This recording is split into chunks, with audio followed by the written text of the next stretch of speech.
여러분 안녕하십니까. 경제현장 오늘 고광철입니다. 오늘의 주요 뉴스 전해드리겠습니다.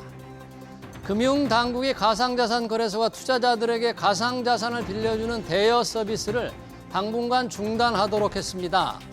가상자산 대여 서비스는 가상자산이나 예치금을 담보로 가상자산을 빌려주는 서비스로 일종의 코인 공매도에 해당합니다.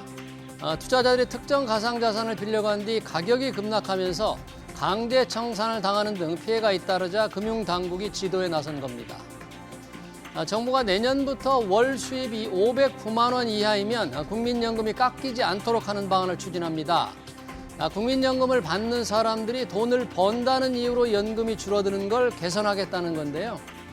지금은 노령연금 수급자가 돈을 버는 경우 특정 기준을 초과하면 길게는 5년간 최대 50%까지 연금이 깎입니다. 공급 과잉과 경쟁력 약화로 위기에 처한 석유화학 산업의 구조 개편 방안이 나옵니다. 정부는 20일 구윤철 경제부총리 주재로 산업 경쟁력 강화 관계장관회의를 열고 석유화학 구조 개편 방안을 논의합니다. 석유화학 설비 통합 관련 금융세제 인센티브, 구조조정 계획 등이 담길 것으로 보입니다. 다음 달 22일부터 소득 상위 10%를 제외한 국민 90%에게 1인당 10만 원의 2차 민생회본 소비 쿠폰이 지급됩니다.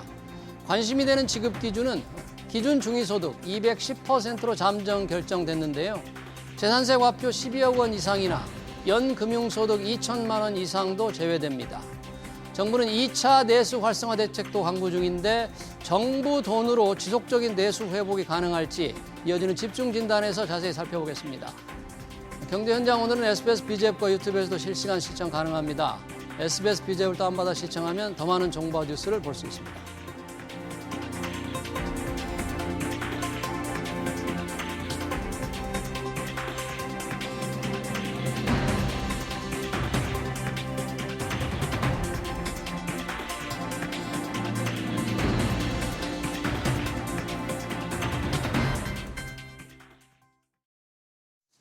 네, 이재명 대통령이 민생 현장을 찾아 소비 쿠폰 효과를 거듭 강조하고 있습니다.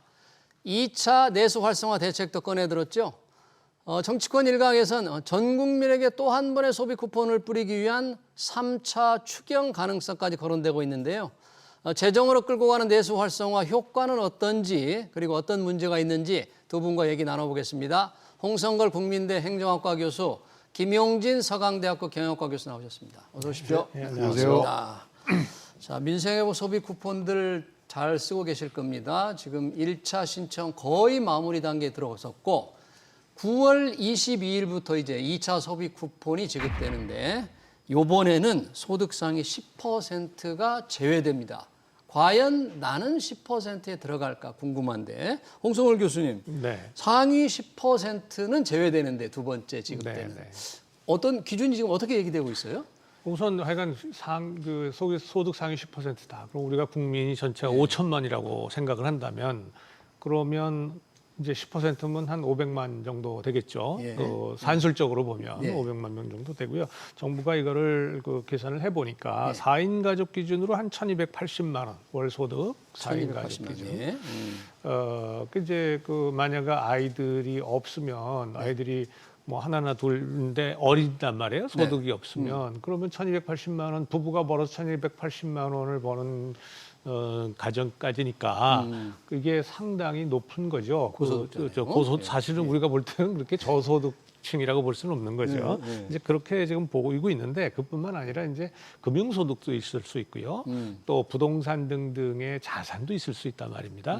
그래서 이게 굉장히 좀 복잡하고요. 그다음에 고령층이나 또 이게 우리 통계로 잡히지 않은 취약계층들이 꽤 많아요. 그래서 이런 분들을 또 어떻게 더 고려할 것이냐. 그러니까 자기 이름으로는 자산이 없는데 사실은 부자인 사람들도 꽤 많단 말이에요. 월급 생활자가 아니면. 그래서 이런 문제가 있어서 지금 산술적으로는 계산해 보니 1,280만 원이고 4인 가족 1,280만 원이고 기준이고 500만 명 정도가 제외가 될 거다라고 하는 원칙은 세워놨는데 그것에 구체적으로 어느 누가 들어가느냐라고 하는 것은 시뮬레이션 결과에 따라 기준도 그렇고 상당히 변화가 될 가능성이 있다 이렇게 보여집니다. 그 상위 10%를 걸러내는 기준, 나름의 딱 10% 기준이 되면 그 바로 해당되는 사람도 있고 빠지는 사람도 있고 그렇죠. 정확히 걸러낸 행정비용도 있을 것이고 네. 빠지는 분들은 이제 10% 안에 있는 분들은 못 받잖아요. 그런 분들은 조금 더 불만이 있을 수 있죠. 불만이라고 생각. 여러 가지 문제가 좀 있을 수 있겠어요. 이번에는 어떻습니까? 그러니까 저기 고액자산가나 세금을 많이 내는 분들은 나 세금 많이 내는데 왜 나는 네. 안 주는 거야? 이제 이런 불만이 있을 수 있죠. 이제 형평성에 대한 논란이죠. 예. 그리고 이제 이번에 제시하는 기준이 주로 이제 건강보험료잖아요. 이게 소득 기준이란 말이죠. 네. 근데 사실 소득 기준 말고 자산이 굉장히 중요한데 자산. 예, 자산이 도대체 얼마 있으면 고액자산가라고 얘기할 수 있는 거야. 예. 이 기준을 설정하는 데서도 사실 형평성 논란이 일어날 수가 있습니다. 네. 근데 그 부분이 이제 가장 어려운 부분이고요.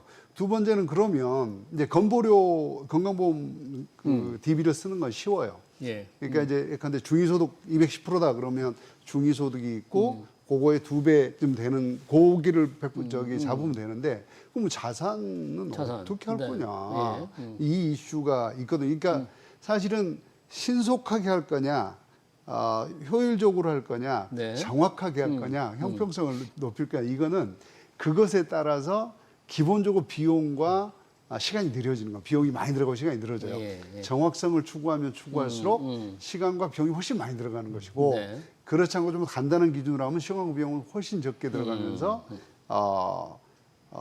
이렇게 형평성에 대한 논란이 조금 더 있고 뭐 이런 거죠. 조금만 더 첨언한다면 이제 건강보험 기준이라는 게 거기에 사실은 소득도 있지만 자산 뭐 이거 다 포함이 되게 돼 있어요. 포함돼서 하는 거죠? 네, 돼 포함돼서 있죠? 이제 하게 돼 있는데 건강보험 자료의 가장 큰 문제점은 뭐냐면요. 예. 전년도 걸 가지고 금년에 내는 거예요.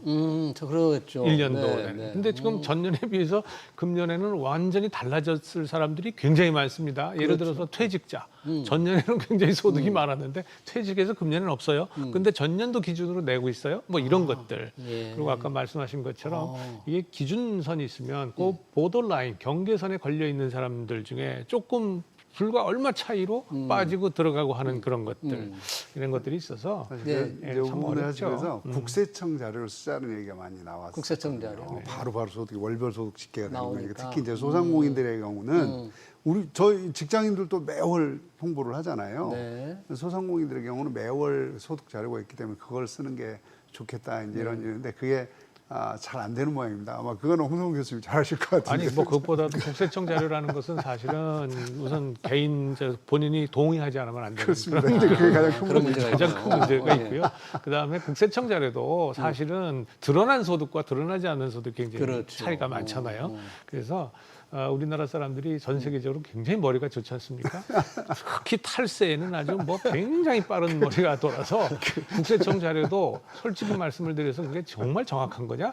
이거는 우리가 뭐 의문이 많죠. 지금 고액자산가 기준에 이제 부동산과 금융소득이 있던데 지금 얘기되기로는 부동산은 재산세 과표 12억 원, 네, 네. 아마도 시가 16, 17, 18억 원짜리 되지 않을까 예상을 그렇겠죠. 하고요. 과표가 12억이면 아마 과표 16, 기준으로 18억 정도. 그다음에 이자 배당 합쳐서 한 연 2천만 원 이상이면 이제 빠질 것 같은데 세금은 이런 분들이 고액자산가들의 실제 세금은 한 뭐 전체 세금의 근로소득세라든지 소득세 60, 70%를 낼 텐데 맞습니다. 잘 내다가도 내가 낸 세금이 나 빼고 다른 사람의 소비로 쓰인다?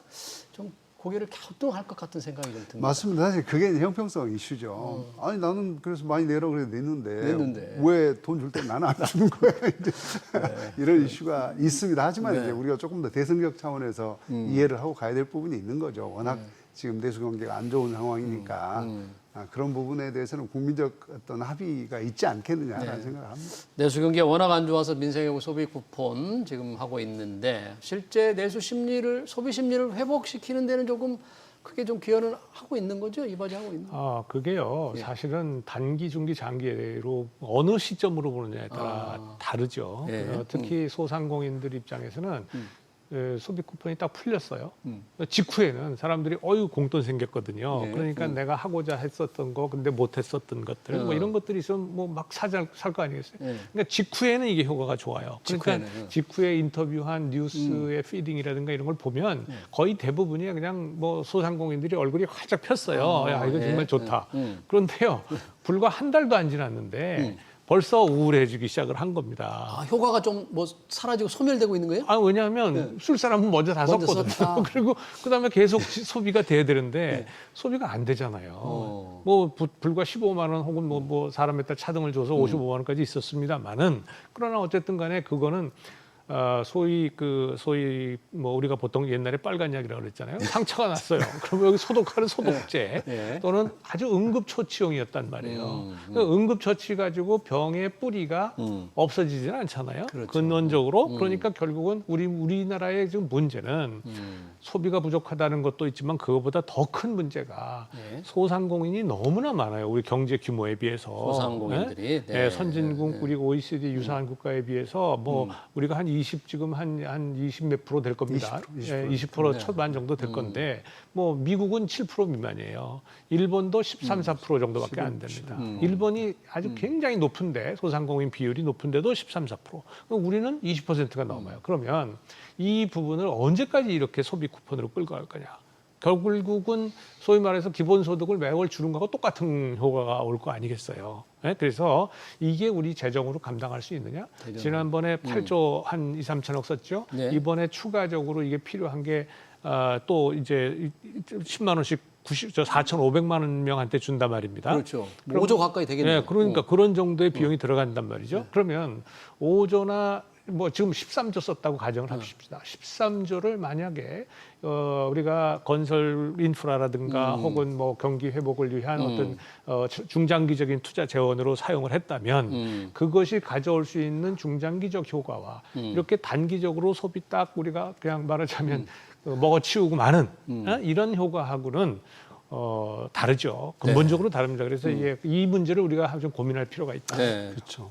지금 문제를 말씀해 주셨는데 홍성월 교수님이 지적을 해 주셨으니까 소비 쿠폰의 효과 과연 같은 돈을 이번에 13조 2천억 원이다. 이 돈을 소비 쿠폰으로 해서 쓰임새로 주는 게 효과적이겠느냐 아니면 잠깐 언급하신 그럼 정부가 직접 돈으로 뭐 SOC 투자를 해서 쓰는 게 SOC라든지 다른 어떤 생산적인 투자에 쓰면 경제 효과가 더 있겠느냐 많은 이제 논란이 있었는데 일단 소비 쿠폰을 선택한 거잖아요. 그렇습니다. 근데 사실은 이제 국제적으로 보면 이미 오랜 연구에 의해서 나온 결론이 있습니다. 어떤 겁니까? 그러니까 SOC나 정부 구매와 같은 직접적 투자를 하면 이 투자 승수가 1 이상이 나온다라고 돼 있고요. 효과가 예. 좀 더 크고 보조금 이전 지출이죠. 그러니까 쿠폰이라든지 현금이나 이런 거를 지급을 하는 경우는 효과가 0.3에서 0.6이다라고 하는 이미 연구로 밝혀져 있습니다. 예. 하지만 이제 그 침체기, 유동성 제약이나 침체가 있을 경우는 이 이전 지출이 조금 더 효과적일 수 있다라고 하는 것들이 나와 있는 거고요. 예. 우리 측면에서 보면 지금 사실은 워낙 소비가 침체되어 있는 상태이기 때문에 단기적인 경기 진작이 필요했던 거다. 그래서 지금 뭐 아까 잠깐 말씀하셨습니다마는 1차 쿠폰을 발행한 직후에 일단 카드 매출로 보면 19.5%가 매출이 상승했다는 것이고 예. 2주 후에는 8.4%가 올라갔다는 거니까 이거는 사실은 굉장히 급격하게 소상공인들이 좋아진 거 단기간이 지나면 좋아진 거고 예. 거기다 더 중요한 거는 소비 심리가 회복이 되고 있다는 얘기거든요. 모르겠습니다. 예. 이제 앞으로 다음 달, 그다음 달까지 이게 유지가 되면 좋겠지만 최근에 그러니까 7월 소비자 심리 보면 네. 약 110.8이거든요. 그러면 실제로 2021년 12월 위에 가장 높은 소비 심리입니다. 그러니까 이게 소비 심리 어차피 경제는 심리이기 때문에 소비 심리 회복되는 게 매우 중요하다라는 측면에서 보면 네, 그런 것들이고 우리 소상공인들 조사 보면 매출 증가가 약 60% 정도가 매출 증가했다라고 응답을 하고 있습니다. 예. 근데 문제는 이제 말씀하신 대로 이거를 장기적으로 끌고 갈 수 있는 대안이 뭐냐에 대한 고민이 지금부터 미전부터 시작이 됐어야 하는 것이죠. 네. 회복된 소비 심리가 정말 계속 지속될 수 있는 건지 1차 소비 쿠폰 다 쓰고 2차 소비 쿠폰 언제 나오나 지금 이 기다리고만 있는 건 아닌지. 그것 때문에 정부도 좀 초조한 것 같아요. 이재명 대통령이 2차 내수 활성화 대책을 강조했거든요.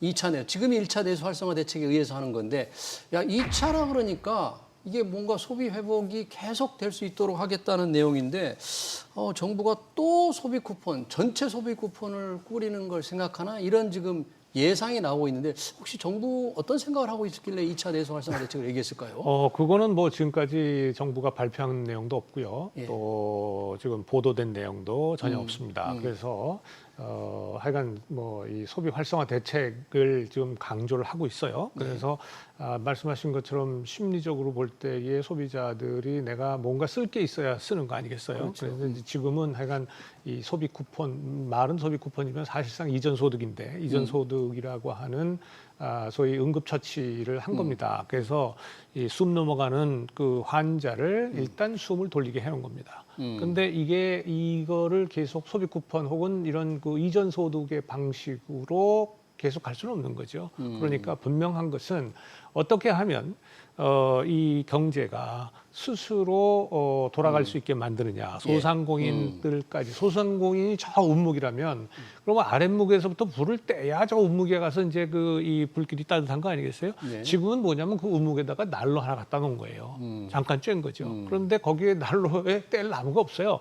그러면 안 되지 않습니까? 네. 그러니까 분명한 것은 근본적으로 우리가 경쟁력을 갖출 수 있는 대안을 이제 말하자면 정부가 갖춰야 되는 거예요. 근데 여기서 아주 가장 큰 문제가 하나 있습니다. 뭡니까? 뭐냐면 그 이재명 대통령이 후보 시절부터 또는 경기지사 시절부터 늘 강조해 왔던 게 우리나라는 OECD 국가들 중에서도 국가 부채율이 제일 낮다.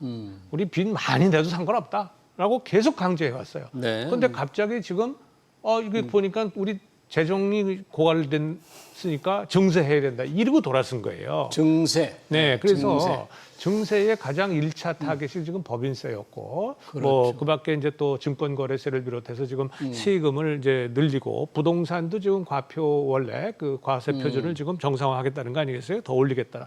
자, 이렇게 되면 어떤 일이 벌어지느냐? 세금이라고 하는 것은 민간 경제로부터 공공 부문이 자원을 흡수하는 거예요. 네. 그러면 민간에서 돌아야 할 자원이 공공으로 들어간단 말이에요. 근데 그러고도 지금 이자가 1년에 30조가 넘을 정도로 지금 엄청난 좀 네. 부담이 생긴 겁니다. 자, 이렇게 되면요.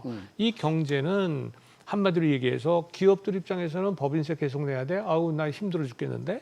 다른 나라들은 경쟁 국가 보니까 법인세가 20%도 안 되는데 우리나라는 24%인데 25%로 더 올리겠다.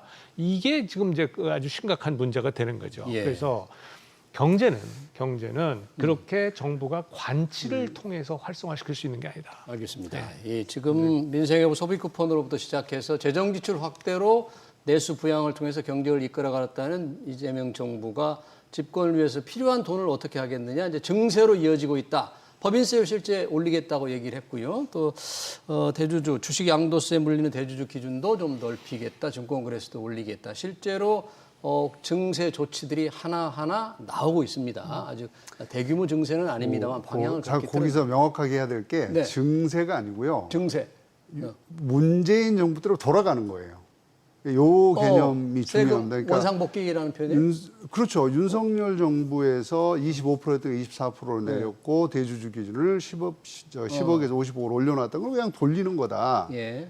그리고 거래세를 0.15에서 0.15 그냥 돌리는 거다. 이렇게 얘기를 하고 있습니다. 명백하게 우리가 보기에는 증세지만 이 이재명 정부의 프레임상에서는 정상회복이라고 보는 관점이다. 예. 그럼 이거를 베이스로 놓고 우리가 앞으로 증세라고 하는 부분을 어떻게 논의할 거냐는 부분을 좀 고민을 해봐야 되는 거고요. 그러니까 이 정도 세율 원상복귀 정도는 우리가 증세로 딱 이 프레임을 짜기는 좀 쉽지가 않다. 원상복귀 저는 정도. 그렇게 보고 있고요. 여기서 더 갈 거냐? 이제 말씀하신 대로 부동산 과표를 좀 더 높이고 과거에 문재인 정부 때 로드맵대로 갈 거냐? 그렇지 않을까 지켜봐야 하는 이슈가 될 것 같고요. 예. 지금 이제 대주주도 뭐 10억 갈 거냐, 50억 갈 거냐, 30억 갈 거냐 아직 정의는 결정은 안 된 상태라고 알고 있습니다. 예. 근데 중요한 것은 지금 이제 우리 이 2차 추경 얘기니까 네. 이걸 조금 그러니까 더 해보면 그렇죠. 그러니까 2차 내수 활성화를 위해서 그렇죠. 혹시 전 국민 이 소비 쿠폰을 다시 한번 뿌리는 게 나온다면 그거는 또 추경이 필요하다. 이게 저는 이제 안 올 나올- 들어서 3차 추경을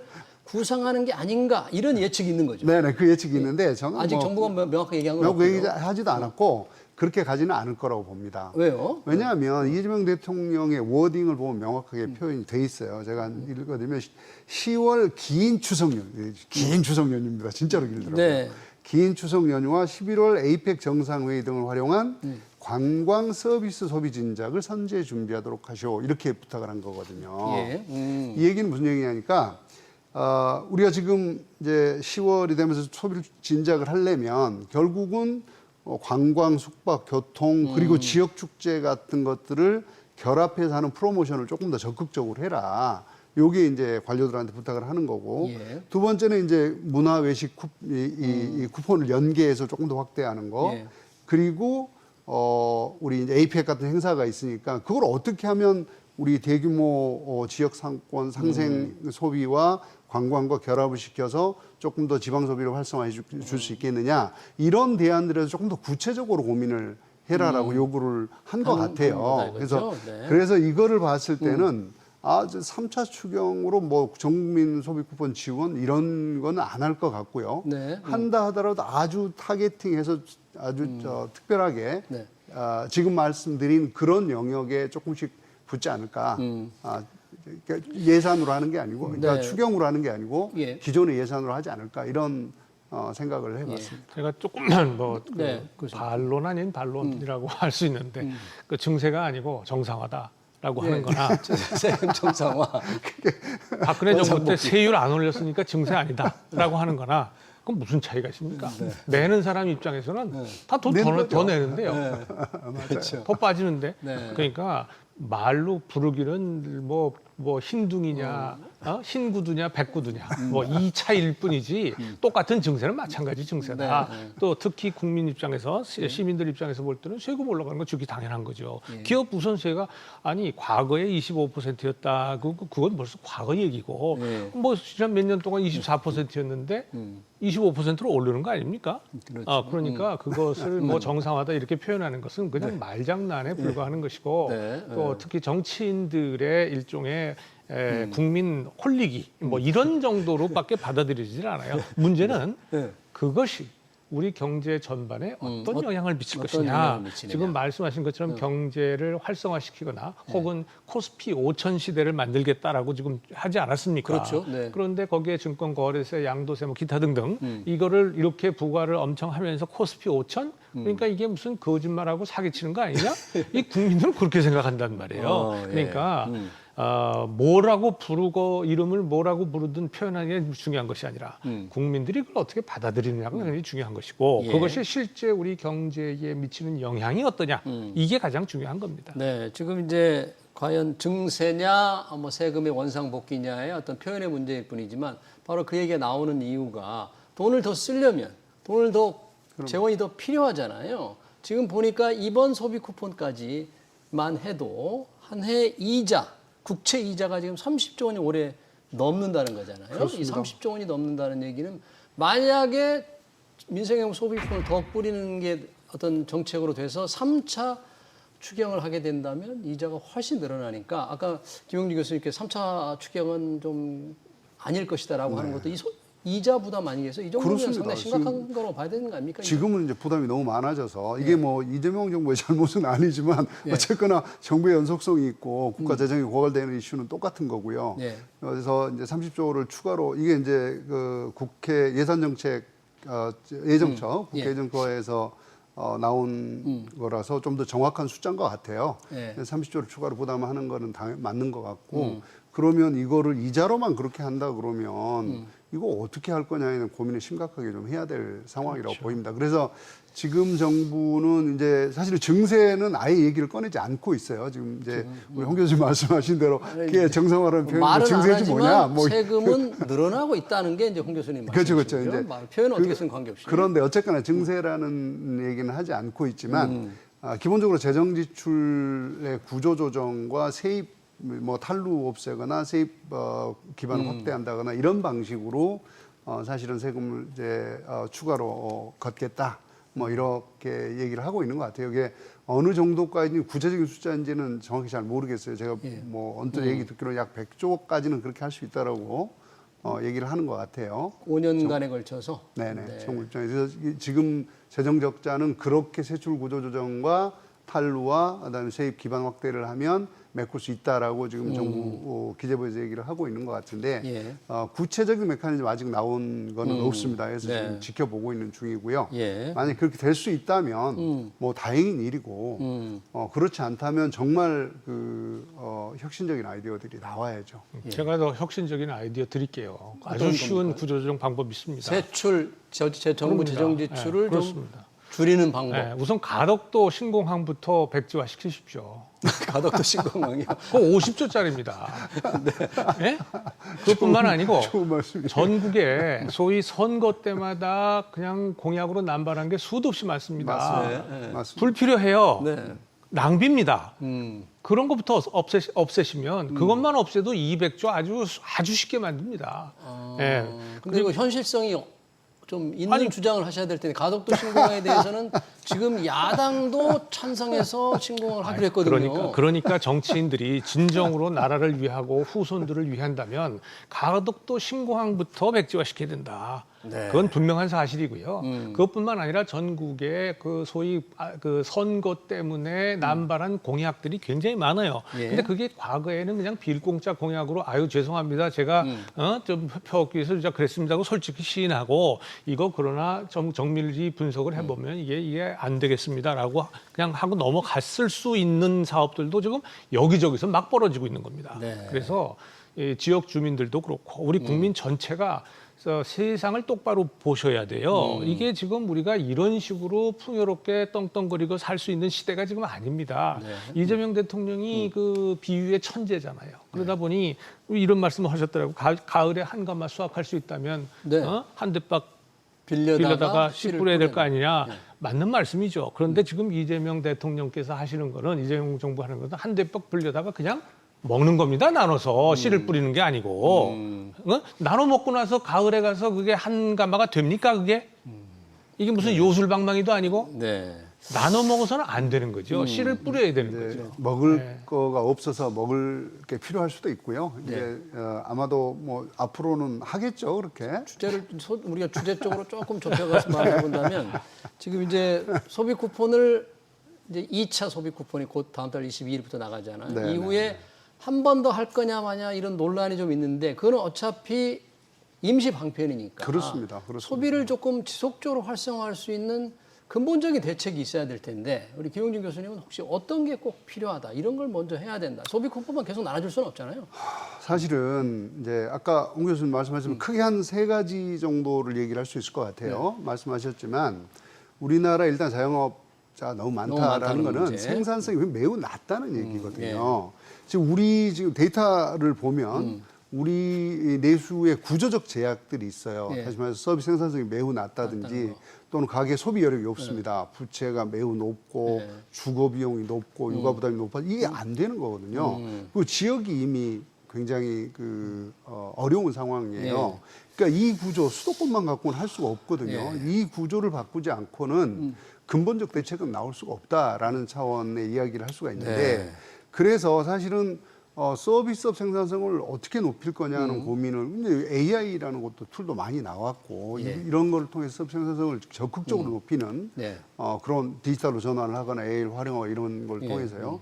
그리고 이제 중요한 거는 사실 가계부채를 급격하게 줄여야 합니다. 가계부채. 저는 빚 때문에 쓸 돈이 없다 이런 얘기잖아요. 그렇습니다. 지금 우리나라 보면 가계부채 대비 가처분 소득이요. 그냥 GDP 말고 가처분 소득 비율 보면 186.5예요. 2023년 기준으로. 아니 내가 쓸 수 있는 돈의 2배를 빚을 갖고 있는데 무슨 수로 돈을 씁니까? 그래서 이거를 어떻게 하면 줄일 거냐. 그래서 사실은 이제 뭐 금리라든지 원리금 부담을 어떻게 하면 완화를 좀 해줄 거냐. 그리고 특히 이제 주거비 이슈가 저는 사실 이번에 공공주택을 3만 5천 호 더 추가로 보급을 한 서울 시내에서요. 그래서 굉장히 잘했다라고 생각을 하고 있는데 진즉에 이런 방식 공공주택으로 전환을 해서 주거비를 확 낮춰주는 젊은 사람들의 이런 정책들이 많이 좀 됐어야 한다라고 보고 있고요. 그리고 마지막으로는 이제 이 아까 말씀드린 우리 대형 그런 국제 행사들하고 맞물려서 지역 경제를 어떻게 하면 활성화시킬까 이게 패키지 딜이 필요합니다. 알겠습니다. 거기까지 듣고요. 우리 홍성월 교수님께도 뭐 짧게 근본적인 대책, 근본적인 대책은 말씀을 하셨습니다만, 예, 저는 이런 겁니다. 그건 이제 지출 구조 조정과 관련해서 제가 대책을 쉬운 대책이 있다라고 말씀드린 거고. 사실 근본적인 거는요. 결국은 뭐냐면 기업에 의해서 일자리가 창출돼야 됩니다. 아까 말씀 잘하셨어요. 고용.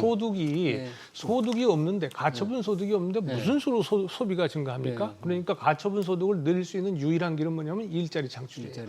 AI라든가 디지털 그 전환 등을 통해서는 일자리가 없어지는 일자리가 훨씬 더 많습니다. 근데 그렇다고 해서 이걸 전환 안 할 수는 없어요. 반드시 해야 되죠. 생산성도 높여야 되고. 그러나 보다 더 근본적인 것은 뭐냐? 결국은 일자리를 창출해야 되는데 일자리는 누가 창출해요? 기업이 하는 겁니다. 그러니 법인세 1% 올리는 것보다 차라리 전 세계 평균 OECD 국가의 평균 수준으로 법인세를 낮춰서 기업들이 훨씬 더 창업 많이 하고 투자 더 많이 하고 해서 젊은 사람들이든 늙은 사람이든 일할 사람을 많이 필요로 하게 만들면 그러면 그 사람들이 일을 해서 스스로 벌어먹고 사는 거예요. 근데 그거를 세금을 높여가지고 이걸 지원을 해가 소비를 늘리겠다?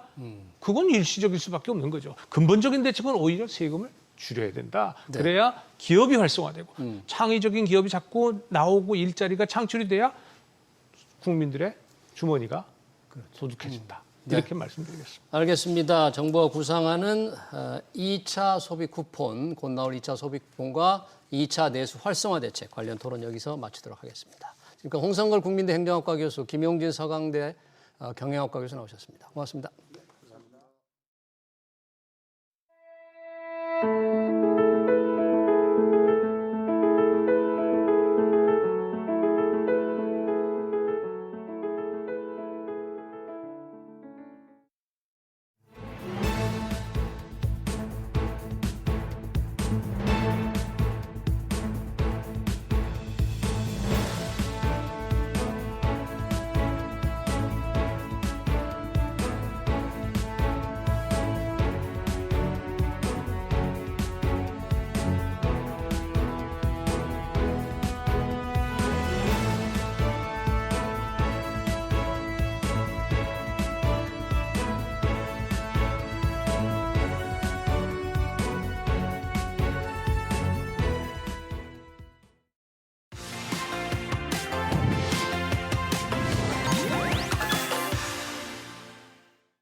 네, 6.27 대출 규제 여파로 부동산 거래량이 급감하고 있습니다. 서울 아파트값 상승률은 현저하게 둔화됐죠.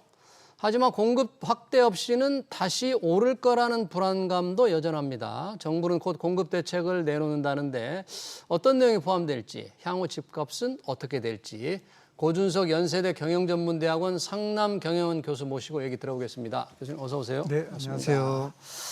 자, 이 부동산 지금 6.27 대출 규제 이후의 변화 공급 대책 관심이 많은데 연초에 부동산 키워드로 상저 하고를 좀 많이 꼽았거든요. 네, 그랬었죠. 그러니까 상저 때 내 집 마련을 하는 게 적기다 이런 얘기를 많이 했는데 6.27 대출 규제가 지금 나왔잖아요. 시장에 영향이 큰데 하반기 이후에 집값이 좀 더 오를 거다.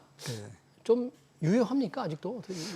하반기에는 근본적으로 조금 지금 공급이 부족한 시장 상황을 감안을 하면은 가격은 상승할 수밖에 없는 그런 시장 환경인 것 같아요. 그리고 하반기에 아무래도 지금 우리 경제가 녹록지 않기 때문에 기준금리 인하 가능성도 또 배제할 수는 없잖아요. 그렇죠. 또 정부에서는 재정 확대 정책을 지금 쓰고 있잖아요. 그렇죠. 그러니까 이제 M2가 계속 늘어나고 있는 이런 상황에서 이 실물 자산인 집값 그렇다고 이게 공급이 많으면은 지방처럼 가격을 통제할 수 있는데 공급이 부족한 지역에서는 이 돈이 늘어나고 또 금리가 떨어지게 되면은 뭐 주택 가격은 더 상승할 수 있다 이렇게 보는 거죠. 아, 그래요. 네. 627 대출 규제가 나왔는데도 네. 지금은 대출 규제로 거래량이 가장 큰 변화, 거래량이 뚝 떨어진 것 같아요. 맞습니다. 그러면서 이제 상승률도 아직 서울 주요적인 떨어지는 건 아니고 상승률이 좀 많이 둔화됐는데 네. 이게 가격 하락으로 좀 가기 어렵다 이제 그렇게 보시는 거네요 지금 상황에서는. 그렇습니다. 그게 이제 대출 규제가 예. 지금이 처음이 아니라 2002년도에 LTV 규제가 처음 나왔어요. 예, 그다음에 2005년도에 DTI 규제, 2018년도에 DSR 규제가 나왔거든요. 예. 근데 이제 요번에 뭐 대출을 6억 원까지 이제 아예 한도로 이제 규제를 했죠. 강한 규제잖아요. 네. 근데 당시들 과거의 규제들을 하더라도 기준금리가 올라갈 때든 내려갈 때든 대출 규제만 가지고서 시장 가격을 통제하지는 못했었다. 과거 사례가 그렇습니다. 효과가 오래가지 못했다 그런 네, 얘기예요? 네. 그래서 지금도 627 대출 규제 이후에 사실은 상승폭은 줄어들었는데 상승 기조는 유지하고 있다. 이렇게 봐야 되는 거거든요. 뭐 분명한 효과는 있죠. 거래량은 많이 줄어들었다. 네. 그래서 6월 말 서울 지역 예. 아파트 거래량 자체가 10,000건이 넘었는데 7월은 이제 8월 말 돼야지만 집계가 끝나는데 아마 5,000건 뭐 플러스 마이너스 절반으로 줄수 있다, 그런 절반 얘기네요. 수준으로 거래량이 줄어들 것이다라고 이제 예상은 되는데 예. 특이한 점이 있어요. 뭡니까?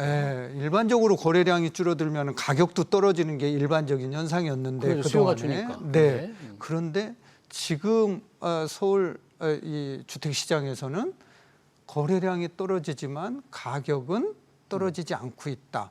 상승폭이 줄어들고 있는데 이게 마치 우리가 가격이 떨어지는 것처럼 지금 착시 효과를 일으키고 있다 이렇게 봐야 될 것 같아요. 그래서 예. 우리가 627 규제 이후에 네. 지금 한 달 반이 더 그렇죠. 돼가고 두 달인데 두 달 돼가는 거죠. 가까워온 거죠. 가고 있는데 상승세는 쭉 이어지고 있다 이렇게 봐야 될 것 같습니다. 그러면 상승세가 이어지고 있다면 서울 주요 지역, 이른바 선호 지역은 거의 신고가가 이제 나오고 아직도 있다 이렇게 이제 보여지네요. 네, 일부 지역에서는 신고가가 계속 나오고 있고, 뭐 거래량은 그 지역에서도 보면은 줄어들었는데 신고가는 계속 나오고 있다. 네, 이렇게 봐야 될 것 같습니다. 네, 요즘에 이제 저희가 이제 매매 가격 동향을 얘기했는데 임대 시장에서는 눈에 띄는 게 월세 거래량이 급증하는 겁니다.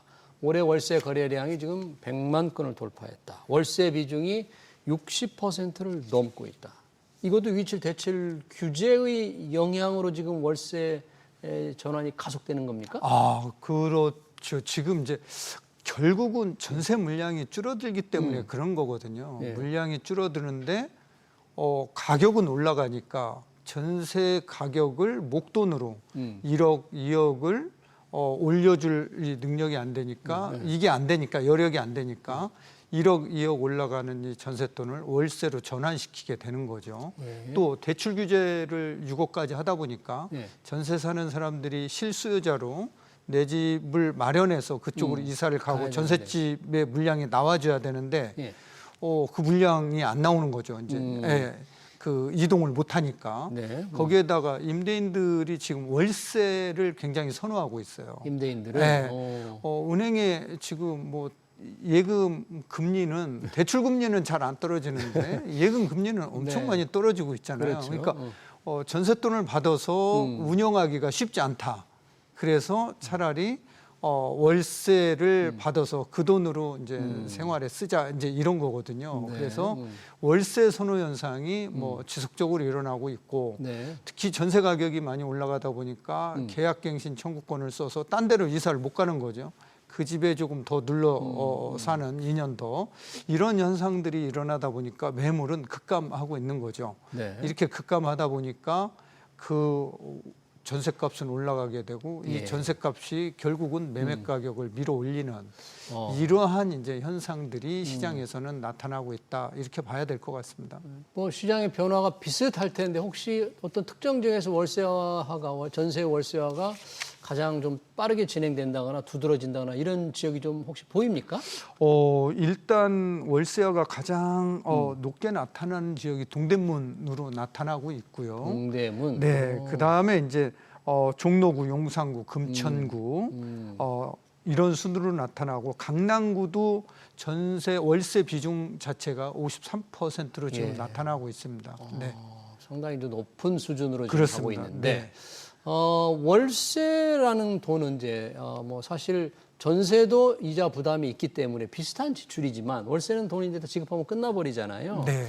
그러니까 전세 돈을 통해서 뭔가 새 집을 마련해 나가는 게 지금까지 집을 마련해 나가는 그 과정이었는데 네, 이제 네. 월세화가 되면 뭔가 이 주거 복지가 좀 더 나빠지는 아예 집을 이제 영원히 못 사는 건가 하는 불안. 그리고 월세 내느라 소비도 확 줄여야 되고 더 상황이 안 좋아지는 겁니까? 그러니까 이제 우리나라에서 이제 사실 전세 제도가 있는 나라인데 예.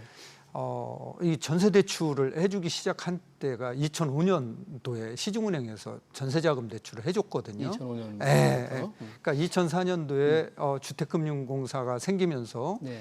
2005년도에 이제 그 보증을 받아서 예. 은행에 시중은행에서 대출을 해줬는데 그 전까지는 전세돈을 부모님으로부터 조금 도움을 받고 본인들이 모아서 예. 전셋집을 구해서 그 돈이 사실은 내 집 마련의 주거 사다리 역할을 해왔던 거거든요. 예, 그래서 상당수가 사실은 전셋집에 살면서 그 돈으로 내 집 마련해가는 이런 상황이었었는데 그렇죠.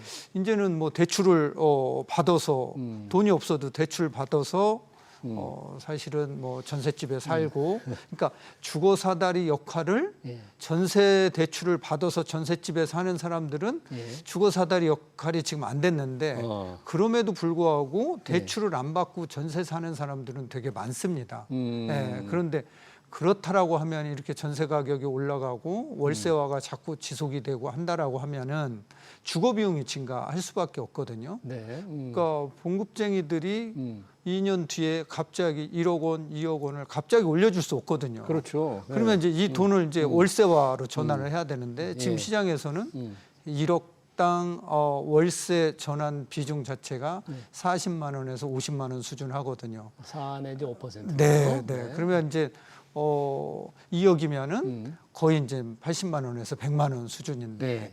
안 들어가던 돈이 들어가면은 주거 비용이 늘어나고 예. 주거 비용이 늘어나게 되면은 그러니까요. 내 집 마련 기간은 거기에 비례해서 더 늘어날 수밖에 없다. 네. 그래서 주거 사다리 역할을 그동안에 해왔었는데 그게 지금 굉장히 무너지고 있다. 이렇게 봐야 될 것 같아요. 네, 네. 그렇군요. 전세 시장의 변화 말씀해 주셨고요. 역시 시장의 관심은 지금 집값이 조금 상승폭이 둔화되는데 이게 교수님 말씀대로 다시 또 떨어지진 않고 또 다시 오를 가능성, 오르지 않을까 하는 불안감이 있는데 결국 이제 공급 대책에 달렸다 이렇게 이제 평가를 하는데 늘 정부가 기존 정부도 그랬고 문재인 정부도 그랬고 윤석열 정부도 공급 대책을 내놨습니다만 이번 정부는 곧 내놓는다고 해요. 지금 3기 신도시의 속도전이 핵심이다. 지금 이렇게 얘기되고 있습니다. 3기 신도시 빨리 하겠다는 건데 지금 3기 신도시들이 있잖아요. 네. 이 지역 상황이 어떻습니까? 빨리 하겠다고 하는 내용보다도 우선 그 상황이 좀 궁금하네요. 현재 어떤지. 지금 이제 여기 상황은 뭐 위치는 다 좋은 데 있습니다. 고향 창릉이라든가 네. 하남 교산이라든가 남양주 왕숙이라든가 부천 대장이라든가 예. 이런 지역을 다 합치면은 약 17만 6천 가구가 들어설 예정입니다. 예. 그런데 이제 이들 지역 중에서 GTX가 통과되는 지역들은 서울 내 접근성이 굉장히 좋아지는 거죠. 뭐 예를 들어서 고향 창릉 같은 데는 고향 창릉. 뭐 창릉역이 생기게 되고요. 예. 삼성역까지 오는데 약 뭐 15분 이내에 이제 고향 창릉에서 삼성까지 이제 들어올 수 있는데 이런 지역에는 매우 좋다라는 거죠. 예. 그런데 지금 이제 문제가 2027년부터 네. 2028년 사이에 첫 입주가 이제 시작한다고 하는데요. 네. 이게 한 1만 가구 정도가 이제 입주를 시작한다고 하는데 그런데 아직도 네. 일부 지역에서는 토지 보상이 아직 안 된 지역이 있어요. 토지 보상이 안 된 지역이 아직도 있어요. 네. 그래서 이제 그게 이제 빨리 좀 돼야 될 것 같고 이렇게 이제 시간이 오래 걸리다 보니까 당초에 예정했던 때보다 지금의 이 건설 원자재 가격 상승으로 인해서 공사비가 지금 엄청나게 상승을 하고 그렇죠. 있어요. 네. 게다가 건설사들이 지금 지방에 가지고 있는 미분양 주택들이 너무 많다라는 거죠. 그래서 거기에 그런 미분양, 악성 미분양이 해소되지 않는 한 기업들의 현금 흐름이 녹록지 않겠죠. 미분양을 좀 정부는 네. 통해서 해준다고 하지만 여전히 좀 자금 압박을 받고 있다. 네, 심하다. 그래서 이제 그런 문제가 해결이 안 되면은 새로운 사업장에 또 참여하기가 쉽지 않아 보인다라는 거예요. 예. 그리고 이렇게 이제 건설 공사비가 올라가다 보니까 네. 사실은 사업성도 떨어지고. 예전에 사업성도 떨어지기 때문에 건설사들이 쉽게 이제 들어갈 수 없는 그런 상황인 것 같아요. 그래서 철수하는 건설사들도 생기고 있고 그래서 용적률을 조금 더 올려줘서 사업성 보장을 좀 해주고 지방 미분양 해소에 조금 더 적극적으로 대책을 좀 내놔야지만 향후 수도권 지역 이런 신도시 지역에 공급하는데 차질이 없지 않을까 이렇게 예상이 됩니다. 그러면 지금 3기 신도시를 좀 속도를 빨리 하겠다는 이 정부 뭔가 현실성 있는 대책을 내놓으라는 주장에 대해서 용적률을 높이거나 또 건설회사들의 자금 부담을 덜어줄 수 있는 좀 더 강한, 좀 더 확실한 지방 미분양 대책이 필요하다 그런 얘기예요. 그렇습니다. 어떤 이런 게 있으면 3기 신도시가 속도를 낼 수 있습니까? 그렇게 되면 이제 건설사들이 3기 신도시에 참여를 많이 하고 빨리 진행이 되겠죠. 네. 근데 이제 뭐 이런 것도 중요한데 또 이제 공공 인프라도 빨리 착공을 해서 공공 인프라. 그러니까 특히 이제 철도. 교통 환경이 되게 중요한데 이런 부분들을 빨리 착공을 해서 첫 입주할 때는 그러한 혜택을 좀 볼 수 있게 해야 되는데 이런 이제 공공 인프라 착공해서 완공이 늦어지게 되면은 서울 수요자들 분산 효과가 감소된다라는 거죠. 이 GTX 착공식을 예고했던 것보다 제대로 거의 잘 이루어지지 않고 있죠. 지금. GTX A는 이제 뭐 어느 정도 진행이 돼 가고 있는데 이제 B, C가 문제죠. 네. B, C도 빨리 착공을 해서 신도시 3기 신도시가 이게 입주가 시작이 되면은 서울 수요자들 분산할 수 있는 효과가 극대화될 수 있게 조금 해야 되지 않을까 이렇게 보여지네요. 네, 지금 3기 신도시 속도전 정부가 내놓을 공급 확대 대책. 또 하나 이제 중요한 게 서울 도시문제 재건축 재개발 활성화인데 이번 정부가 재건축 재개발 활성화를 위해서 여러 가지 규제 완화에 과연 나설 것인가? 예를 들면 재건축 재개발 활성화하기 위해서 재건축 초과이익 환수제를 폐지하겠다는 게 전 정부 생각이었는데 이런데 조금 이재명 정부는 생각이 좀 다르잖아요. 과연 속도가 날 수 있을까요? 서울 도심 재건축 재개발? 재건축 재개발에 대해서는 정말 집값을 통제할 수 있는 방법 중에 최고라고 생각을 해요. 정비 사업을 통해서 주택 공급을 하지 않으면은 집값은 지금 올해 당장 내년이 문제가 아니라 그 이후에가 더 문제가 될 수 있기 때문에 실수요자들이 원하는 주요 지역, 그게 주택 공급은 결국은 정비 사업을 통해서뿐이 할 수 없는 거거든요. 그렇다라고 하면은 여기에 걸림돌이 되고 있는 제초안이라든가 이런 걸 좀 걷어내야 되고 더 중요한 거는 정비 사업 기간을 조금 많이 단축을 시켜야 된다. 인허가 기간 자체를. 그래서 조금 더 탄력 있게 탄력성을 가지고서 좀 추진할 필요가 있다. 특히 일부 지역에서는 중층 아파트 단지들에서는 현재 용적률을 가지고서 사업성이 또 안 나오는 단지들이 또 많이 있습니다. 그래서 이런 단지들은 사업성을 조금 보장을 해주고 보장을 해주려면 결국은 용적률 상향이거든요. 상향을 해주는 만큼 공공기여로 조금 제공받아서 서로 이 주택 공급이 좀 빨리 될 수 있도록 그러한 뭐 제도, 법 국제 개선을 통해서 그런 것들을 조금 해결해 나가야 될 걸로 보여집니다. 네. 네. 서울 도심의 공급 확대는 가장 확실한 재건축 재개발인데 재건축 초과하기 환수제 폐지가 필요하다는데 과연 이재명 정부에서 정부리고 여당에서 그걸 할 수 있을지는 조금 지켜봐야 되는 지켜봐야 될 것 같습니다. 발표가 그렇게 될지 안 될지 공급 대책이 나올 때 좀 주목을 해보겠습니다.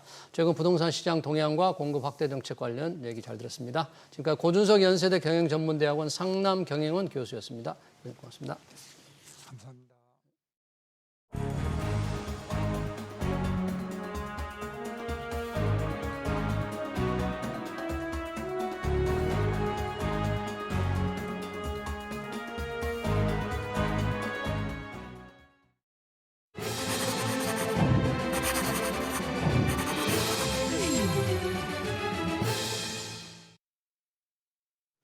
네, 1차 민생회복 소비 쿠폰의 약발이 곧 끝납니다. 안경 새로 사고 소고기 먹인 분들 잔액 0이라는 문자 받았을 겁니다.